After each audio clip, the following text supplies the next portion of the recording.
आता मी 3 किलोचा cake delivery करायला आलेली आणि ही ऐकत पण नव्हती.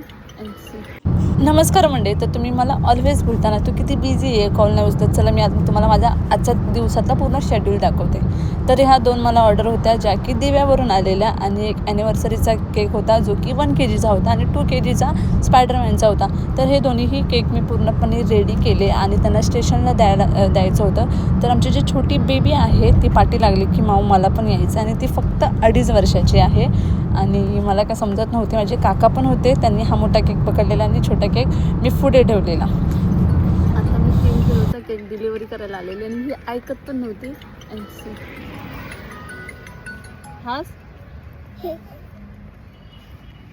आणि आता चाललोय घरी. ते बसले बघा कशी तुम्हाला दाखवते. त्यानंतर मी घरी आली आणि आमच्या बेबीला झोप आली, त्यामुळे तिला झोपवलं.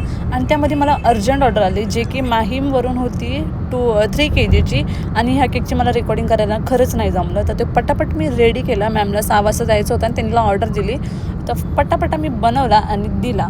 आणि हा जो हॅम्पर होता जो की कस्टमर माझं 7:30-7पर्यंत येणार होतं, तर हाही हॅम्पर मॅमला जसा हवा होता तसा मी पूर्णपणे रेडी केला. आणि तुम्हाला पण जर अशा हॅम्पर ऑर्डर करायचे तर मला नक्की DM करा. And thank you for watching. Bye.